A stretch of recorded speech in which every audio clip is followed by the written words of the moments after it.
It was a day of unrest in India again over that controversial new citizenship law. Fresh protests against India's new citizenship law erupted in several parts. In India, political unrest continues after a citizenship law passed parliament earlier this month. Almost all of these protests have been declared illegal by the state, and yet they continue every day in every major city and every part of the country.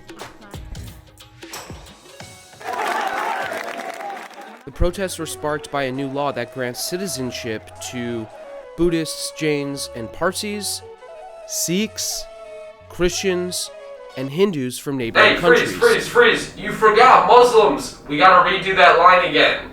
No, dude, I didn't forget about Muslims. The law discriminates against Muslims. That's why people are protesting. But excludes Muslims. Blatantly anti-Muslim. Attack on Muslims. Discriminates against Muslims.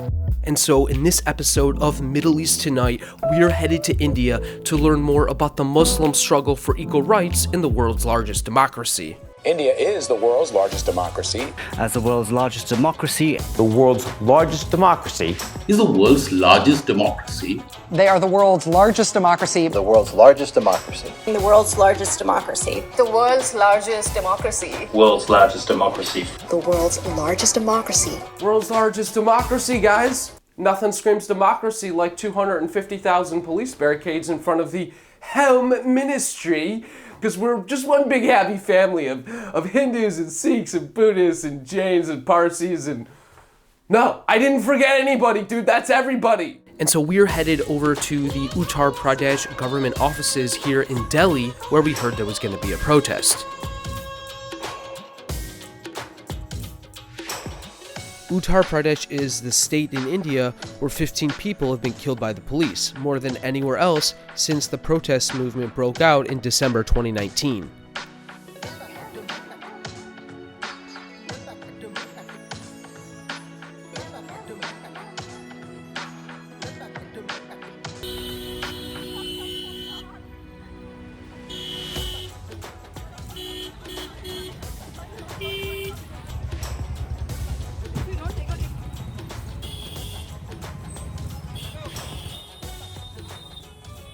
So what's happening here is they're just like picking you up and taking you away. That's why they asked if you were a protester, you join them. If you said yes, I want to protest, then they have the right to detain you if they want to.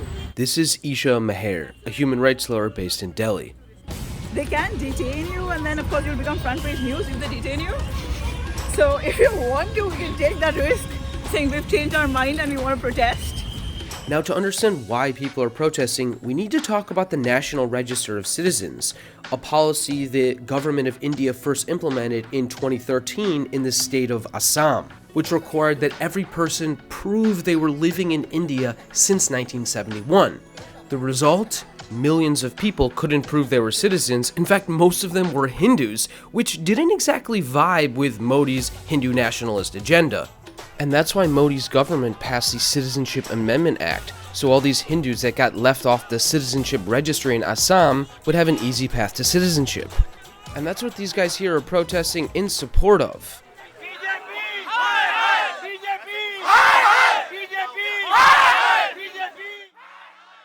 And that's why they're being protected by the police, rather than being shot at by the police. So the reason there's a mess right now in Assam, and the reason 15 people have been killed in Uttar Pradesh, and the reason there are mass protests all around the country is because India is a religiously diverse place. And so you can't make laws that discriminate against only one religious group. And this is something that most of the people who founded the modern state of India realized. our state is a secular state which gives equal opportunity to every group, every part of the country, every state, province. Subhash Chandra Bose, Sardar Vallabh भाई पटेल, शहीद भगत सिंह, बाबा साहेब अंबेडकर, महात्मा गांधी, सबके सब ये secular लोग थे, हिंदू मुस्लिम को equal treatment देना चाहते थे. The preamble of India starts with "We the people of India."